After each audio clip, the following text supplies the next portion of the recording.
지금 현재 개정 5에 대한 그 현안에 대해서 좀 간단히 설명 좀 해주십시오. 예, 지금 개정 5구에서 가장 잘못된 것은 첫 번째 시공사를 바꿨다는 겁니다. 시공사를 바꾸게 되면 1,000억이라는 손해를 봐야 됩니다. 이제 대여금 500억과 그 이자하고 각종 손해배상금을 쳐서 1,000억에서 1,100억 정도 손해를 봐야 됩니다. 1,100억을 손해 볼 것 같으면 이걸 안 해야 되는 겁니다. 애초부터 10%가 한 13, 14%가 되는 공사금액이기 때문에 여기 첫 번째에 문제가 있는 것이고, 두 번째는 관리 처분이 잘못됐다는 겁니다. 관리 처분 무효를 시킨 것이 잘못됐다는 것입니다. 관리 처분 무효를 시키게 되면 관리 처분만이 다시 정정을 해야 되는 게 아니라 사업 시행 인가를 다시 해야 됩니다.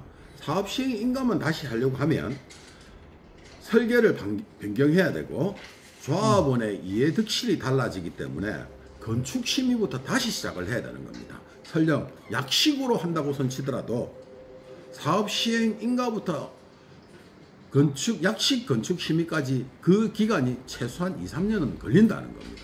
최소로 말하는 겁니다. 그러고 나서 다시 관리 처분을 해야 된다는 상황이 벌어지기 때문에 최악의 경우수를 발생을 하는 거죠. 이번에 관리 처분은 가장 잘못된 것이 관리 처분을 무효화시키지 않고 한 번 총회로 덮어둘 수 있는 이야기였는데, 그게 첫 번째 관리 처분 무효가 된 것이 첫 번째 이유가 교회하고 협상을 하지 않았다. 두 번째가 사시장에 장사하는 사람들한테 3평짜리 상가를 주는 것이 무효된다라고 이렇게 이야기를 했는데, 그게 판결문에 나와 있습니다. 첫 번째 우리가 교회 협상을 했습니다. 근데 자기들이 피고고 자기들이 원고이기 때문에 본인들이 피고원감에서 자료를 내지 않았습니다. 협상했던 자료를.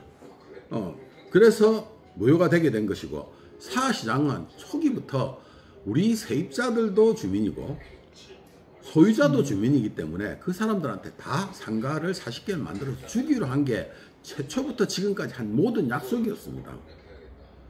그래서 재개발이 아니고 우리는 시범마을 재개발, 시범마을 새마을 운동이라고 한 것이 처음부터 주민들의 약속이었고 총회로 위해서 결정된 것이기 때문에 하자가 있는 것이 아닙니다. 이 부분에 대해서는 적극 변론을 했으면 아무 문제가 없는 것인데, 말도 아닌 이유로 우리가 관리 처분이 무효가 됐습니다. 근데 관리 처분이 무효가 된다 하면 다시 관리 처분이 살아있을 때는 요 두 개를 총회로 보완을 시킬 수 있는, 단 한 번에 총회로 보완시킬 수 있는 부분이지만, 관리 처분이 무효가 되게 되면 첫째, 다시 관리 처분을 받으려면 사업 시행 인가를 다시 받아야 됩니다. 사업 시행 인가를 다시 받으려고 하면 설계가 변경이 돼야만이 가능한 합니다. 설계를 변경하게 되면 건축 심의도 다시 받아야 되는 겁니다. 그러니까 5년이라는 세월이 다시 백을 해서 처음으로 돌아가는 경우가 생기는 겁니다. 그러면 그 비용이 400억이 넘게 들어서 관리 처분까지 왔던 비용을 다시 재사용을 해야 되고, 시간은 시간대로 늦어지고 공사비는 더 올라가는 최악의 상황이 벌어지게 되는 겁니다. 그래서 관리 처분의 무효는 최악의 수였습니다. 관리 처분을 무효하게 되면 사업 시행가를 다시 해야 되는데, 그 사업 시행가를 다시 받는 방법은 종전자산과 종우자산이 달라지기 때문에 그렇습니다. 종전자산 감정이 바뀔 수는 없습니다. 그럼 종우자산이 바뀌어야 되는데, 종우자산이 사업 시행가나 설계 변경 없이는 종우자산을 바뀔 수가 없습니다. 종우자산을 지금 반영을 시키게 되면 공사비 올라간 것이 471만 원에서, 저는 471만 원으로 관리 처분을 했고 본계약을 해서 통과를 시켰던 것이고, 저들이 말하는 건 673만 원으로 통과를 한다 하면 공사비를 다 반영을 해야 됩니다. 공사비를 반영하게 되면 당연하게 비례율이 20% 미만으로 떨어지게 됩니다. 제가 한 번 더 보여드리겠습니다. 자, 우리가 이제 시뮬레이션으로 만들어 놓은 것인데, 이것이 이제 우리가 이 부분들이 우리가 관리 처분 총회에서 했던 부분들입니다. 총 비용이 나갔던 부분들에서 비례율이 113%인데, 여기서 지금 사업 시행가를 다시 하게 되면 지금 현재에서 공사비가 471만원에서 673만원, 사실은 673만원이 더 올라가는데 저희들이 만 670만원으로 본다 치더라도 비례율이 338%로 떨어지게 돼 있고, 여기서 대여금 512억과 손해배상금까지 다 합하면 1000억에서 1100억을 갚아줘야 되는 상황입니다. 그러면 비례율이 18%로 떨어지게 되는데, 사실은 18%에서 끝이 나는 게 아니라 실제 나중에 공사비가 현대가 계속 해왔듯이 950만원이 현실적인 공사비입니다. 앞으로 몇 년 늦어지고, 그럼 950만원이면 비례율이 마이너스 85%가 되는 겁니다. 마이너스? 네, 마이너스로. 그렇게 되면 내 3억짜리 집이 있던 사람이 3억을 다 날리고 85%를 더 내고 공사비도 더 내야 된다는 그런 상황이 생기는 겁니다. 사실은 이게 불가능한 이야기죠. 애초부터 관리 처분을 무효화시키면 안 되는 거였습니다. 그럼 관리처분 무효는 누가 주도해서 했습니까? 관리처분 무효는 저 서태웅과 저 브로커 일당들이 자기들이 원고고 자기들이 피고입니다. 그래서 아까 교회하고 충분한 협상을 해서 우리가 교회하고 원만한 상황을 다 만들어 놓은 것을 교회를 공격하면서 교회와 협상한 자료를 근거를 내지 않았고, 사시장의 상인들한테 상가를 준다는 것은 최초 우리 재개발 처음 시작할 때부터의 같은 이야기였기 때문에 그건 총회로 통과한 것이어서 그거는 얼마든지 뭐 별로만 잘했으면 아무 문제가 없는 것입니다. 그래서 근데 저들은 가르치분이 되면 이 절차를 잘 몰라서 그런 겁니까? 아니면 그냥 하다 보니 이게 뭐? 자, 그걸 한 번도 관리처분을 해보지 못한 무지와 실행을 진짜 사업을 해보지 못해서 나오는 정말 그 대단이라고 생각합니다.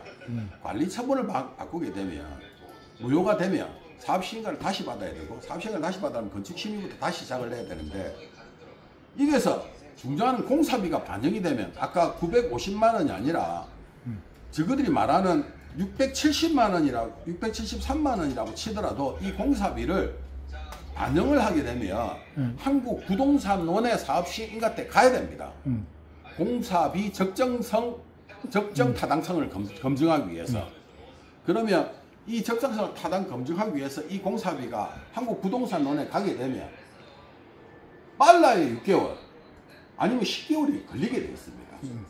그러면 사실 약식으로 봤던 정식으로 봤던 건축심의와 설계를 바꾸고 사업시행가를 다시 바꾸고 관리처분을 바꾸고 한국부동산원까지 갔다 온다면 몇 년이 지나야 되겠습니까? 최소 2, 3년이고 앞으로 행거를 치면 4, 5년은 지나가야만이, 그때 가야만이 진행을 할 수 있다는 겁니다. 약식으로 한다는 것은 어떤 공무원이 약식으로 해서 이걸 해주겠단 말입니까? 말도 안 되는 이야기죠. 거기에 대해서 법을 어기면서까지 해준다고. 종무자산을 확정된 부산시와 사하구청과 한국부동산에서 확정된 종무자산을 바꾸려고 하는 것, 종무자산을 바꾼다는 건 딱 하나죠. 조합원 분양가를 올리겠다는 이야기입니다. 여기서 아까 이 비례율을 해서 조합원 분양가를 아까 2천만 원에서 바꾸려고 하면은 최소한 조합원 분양가가 2천만 원은 돼야 비례율이 100% 정도가 맞춰지는 겁니다. 일반 분양가 2천만 원, 조합원 분양가 2천만 원이면 재개발 안 해야 되지 않습니까? 이렇게 되면 조합원들이 4, 5억의 분담금을 내야 되는데 이거 아무도 들어갈 수 없는 상황입니다. 제가 말씀드리는 건 바로 그거죠. 근데 여기서 사실 끝나는 게 아니라 처음부터 다시 인허가 비용을 받기 위해서 또 돈이 몇백억이 들어가야 되고, 실제 지금은 673만 원 들어왔지만 이건 가계약이고 실제 본계약에는 950만 원 이상이 되겠죠. 그렇게 되면 이 비례율을 맞추기 위해서는 일반 분양가를 예를 들어서 설령 2,500을 한다고 치더라도 일반 조합원 분양가도 2,500을 가야만이 제 생각에는 비례율이 100% 정도가 나옵니다. 자, 그럼 제가 한 가지 질문하겠습니다.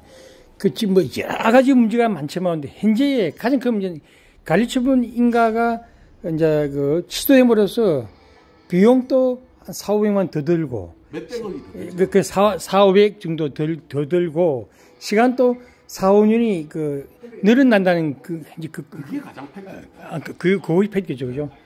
그래서 결과적으로 이제 사업성이 없고 주민들이 그 개인 부담금이 늦어지는 거에 대해서 그냥 단순하게 늦어지는 게 아니라 그 사이에 비용 발생과 공사비 올라가는 거 다 치면 1년에 공사비가 1,000원씩 올라갑니다. 그럼 또 몇천원 공사비가 또 올라가는데 그 주민들은 그냥 원주민들 다 쫓겨나는 겁니다. 결론적으로 브로커들이 들어와서 이때까지 했던 게 시공사하고 투기자들만 저 브로커들만 배부른 짓을 하는 겁니다. 원주민들이 분담금 어떻게 4억, 5억, 6억씩 내면서 들어갈 수 있겠습니까? 다 못 들어가는 거죠. 네, 알았습니다. 예, 감사합니다.